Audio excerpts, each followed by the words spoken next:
Fasting is not a one-size-fits-all practice, and its definition can vary across cultures, religions, and health contexts. However, here are some general pitfalls to avoid when fasting. First, fasting is a voluntary and controlled abstention from food for a specific period. It is not the same as starvation, which is involuntary and involves a lack of essential nutrients over an extended period, leading to malnutrition. Second, avoid dehydration. While some fasting practices may include abstaining from both food and water for a certain period, not all types of fasting involve water restriction. Fasting done responsibly should not lead to dehydration. Third, avert extreme weight loss. While weight loss may be a side effect of fasting, it is not primarily a weight loss strategy. Fasting is about giving the body a break from digestion, allowing it to focus on other processes like repair and rejuvenation. Fourth, fasting should be approached with caution, and extreme or prolonged fasting without proper supervision can be harmful. It is not a justification for unhealthy eating habits or extreme dietary restrictions when not done mindfully. Fifth, a cure-all. Fasting is not a magical solution for all health issues. While some studies suggest potential health benefits, individual responses vary, and it's essential to consider one's health status and consult with a healthcare professional before starting a fasting regimen. Sixth, a substitute for nutrient-rich diet. Fasting should not replace a balanced and nutrient-rich diet in the long term. It is a temporary practice and should be complemented by a healthy lifestyle when not fasting. Seventh, a strict rule for everyone. Fasting practices differ among individuals based on factors like age, health conditions, and personal preferences. What works for one person may not be suitable for another, and it's crucial to find an approach that aligns with individual needs. Spiritually, fasting is often associated with religious or contemplative practices, and it is also essential to clarify what it is not from a spiritual perspective.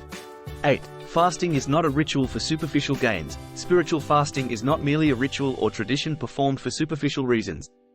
It goes beyond abstaining from food and involves a deeper connection with God, seeking a sense of purification, reflection, and transcendence. It is not a get-rich-quick scheme.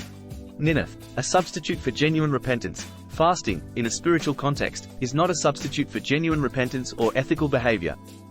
It should not be seen as a means of atoning for wrongdoing without a sincere commitment to positive change. 10th, a display of superiority. Spiritual fasting is not meant to be a display of one's superiority or righteousness over others. It should be a personal, quick scheme and humble journey, fostering empathy and compassion rather than judgment.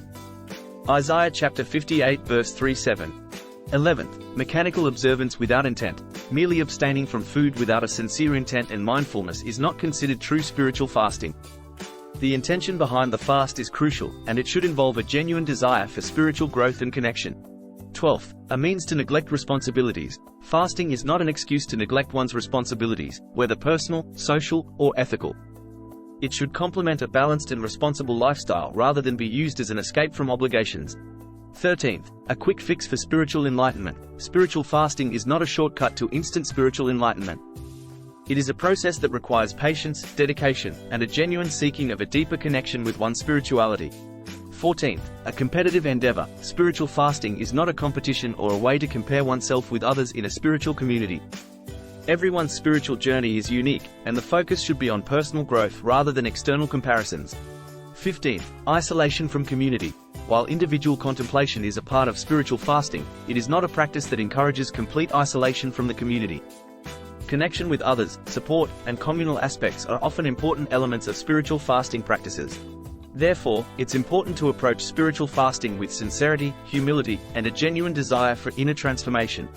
To stay on the winning edge, keep fasting, praying, hoping, loving, sharing, and subscribing to this channel. I know you will make it.